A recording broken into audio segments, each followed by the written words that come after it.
Este é o Café com o Investidor, direto dos estúdios da B3. Eu converso com Renato Ramalho, CEO da Capital. Renato, eu comecei a sua apresentação chamando você de um veterano da indústria de Venture Capital no Brasil. Quando você começou, me corrija se eu estiver errado, o mato era alto. Aí você chegou lá cortando o mato, que foi nos anos 2000. Era uma indústria que estava nascendo no Brasil. Estava evoluindo, já era bastante evoluída nos Estados Unidos, no Vale do Silício e outros mercados. E hoje a gente passa por um momento diferente, até pelas questões que você já expôs, taxas de juros baixas, existe uma demanda, uma procura por ativos de maior risco, como a Bolsa e o próprio Venture Capital. O que você identifica do que mudou lá dos anos 2000 para hoje? Quais eram as dificuldades lá e o que você está vendo a evolução desse mercado atualmente? Essa é uma pergunta, não vou dizer que ela é fácil de se responder, porque as diferenças são tão grandes, né, que fica um pouco mais fácil para te responder. Então vamos começar assim para organizar. Lá nos anos 2000, não tinha capital? Praticamente não tinha capital. Tinha investidor? Tinha empreendedor? Eram poucos empreendedores, a minha análise assim, meio simplista, as grandes iniciativas partiam já das grandes corporações, né? O Brasil tem uma história de corporate venture histórico, né? Então era a Telefônica fazendo suas iniciativas, toda a parte de tecnologia estava muito envolvida, muito ao redor das operações de telefonia, que é quem detinha a infraestrutura de comunicação, né? Da banda larga, da conexão da IoT. Que era lenta e cara naquela época. Lenta e cara, nível de serviço baixíssimo, né? Os SLAs de contrato muito questionáveis. Você tinha um celular como um telefone, né? Se falava naquela época, né? Com o celular. Você tinha os pagers, era um outro universo completamente diferente. A gente não... E como que era investir nessa época? Onde você buscava a capital e de que maneira você encontrava os empreendedores? Você fazia o seu deal flow? A gente foi, a gente continuou um pouco fazendo ou tirando essas iniciativas ao redor das grandes corporações, né?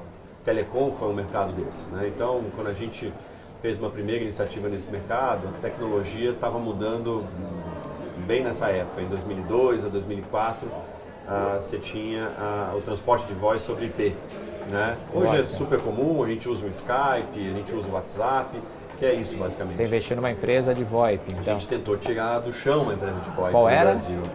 Chamava HIP Telecom, né? Chamava como HIP? HIP Telecom, HIP. HIP. Não é RP, porque aí seria um nome infeliz. Mas foi por aí o caminho dela. O caminho dela foi esse. E foi uma das principais lições, mercados regulados. Por que deu errado? Se parecia tão promissor.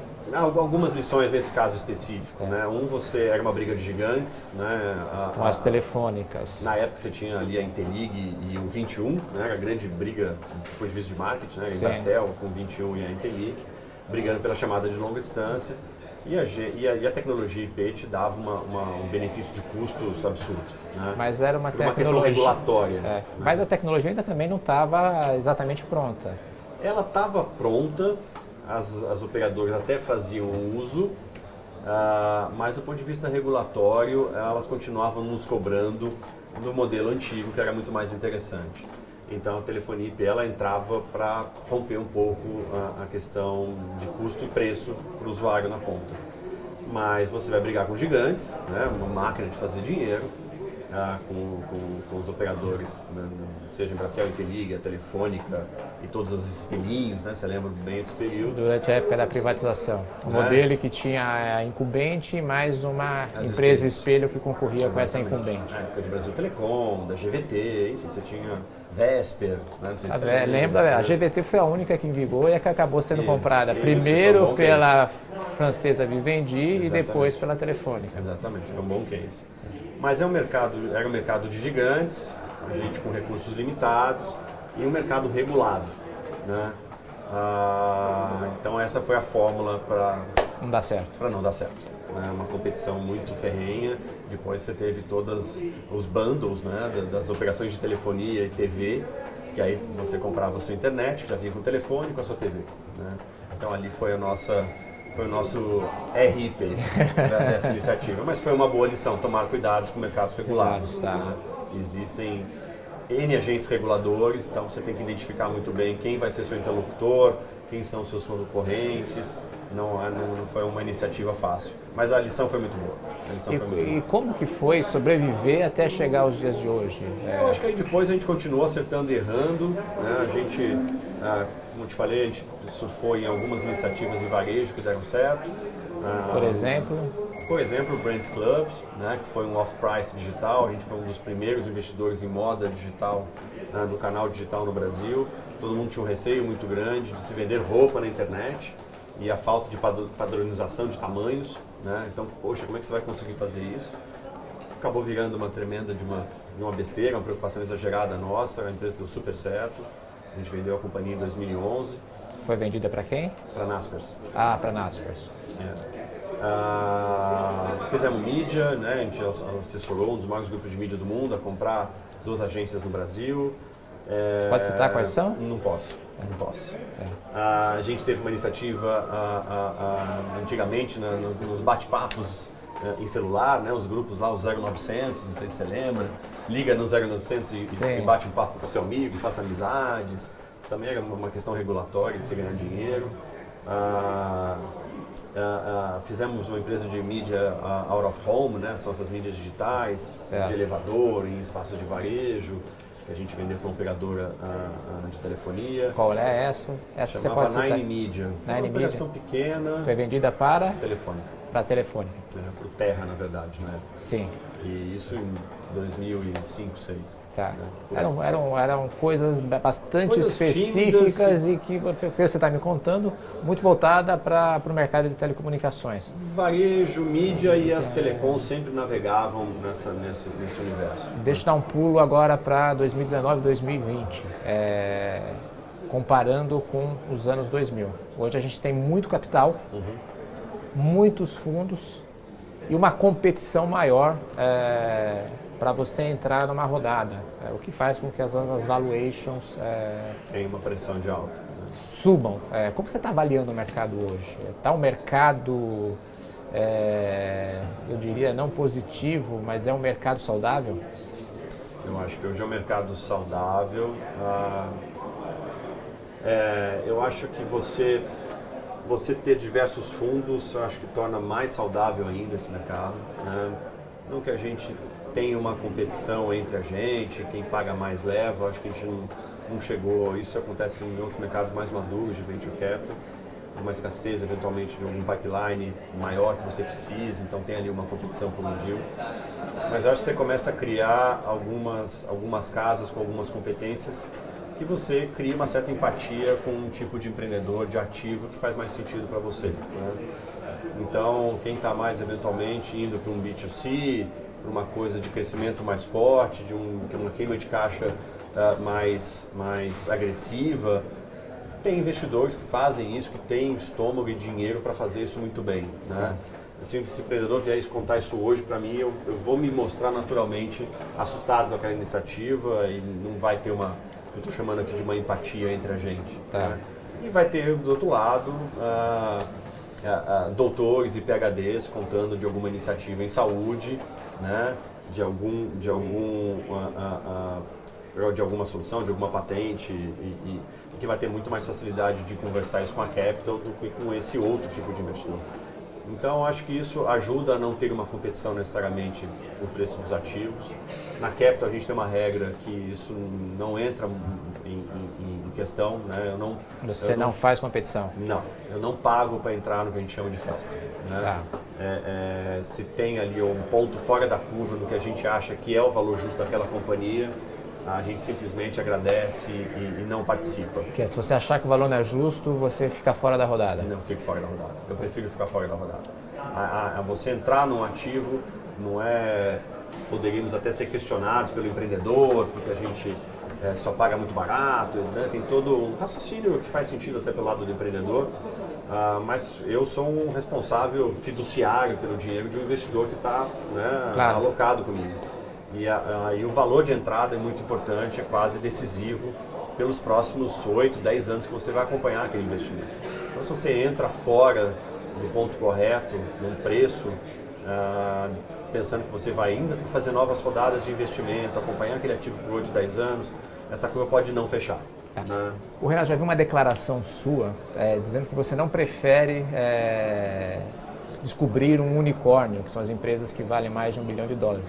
Eu gosto de cavalo de 4 patas, normal, uma franjinha, eu gosto de um animal mais amigável. Mas por quê?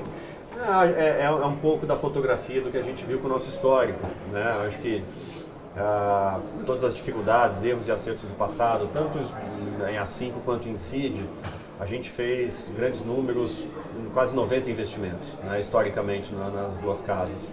Hoje eu tenho um portfólio de 46, fiz mais de 20 saídas com sucesso e fiz write-off em 14, 15 companhias. Tá. E não fiz nenhum unicórnio. Né? Então, eu acho que o Brasil está mais preparado para esse mercado. Se a gente fizer mais transações com valores menores, né, do que eu ficar me esforçando muito para achar um ativo que pague aquela tese daquele fundo todo e as outras, né, 10 ativos, um pago, 9 quebra. Então, isso é muito arriscado, o mercado já é arriscado suficientemente. Você não entra nessa, porque eu vi de alguns empreendedores e de investidores que dizem de que você precisa ter um portfólio extenso para que pelo menos um ou dois dessas startups que você investe tem certo que vão compensar todas as outras que não deram certo. Você não corre esse risco. Você tenta acertar mais do que errar. Eu tento acertar mais do que errar. É uma questão, é um olhar quase estatístico. Né? Um acerta e 9 quebra. Eu prefiro que 5 acertem menos, 3 não deu muito certo, eventualmente 2 quebram. Tá. Né? Eu acho que o Brasil está mais preparado para esse tipo de aposta. Né? O Brasil ele já é estatisticamente um lugar arriscado, politicamente, claro, economicamente. Então eu acho que você fazer apostas de muito longo prazo e ainda por cima em poucos ativos, eu acho que você joga sua volatilidade para um lugar que a gente não está preparado. Eu prefiro algo mais próximo da economia real, da consistência, de coisas menores e menos apostas. No ano passado teve um evento que causou muita conversa e discussão no mercado de Venture Capital, que foi o fracasso da abertura de capital da WeWork. Só recapitulando a história, para quem não acompanhou, acho difícil que alguém que nos ouça aqui não tenha acompanhado. O WeWork tentou abrir o capital, tinha uma valuation de $48 bilhões, se eu não me engano, não conseguiu abrir o capital, se descobriu uma série de problemas de governança.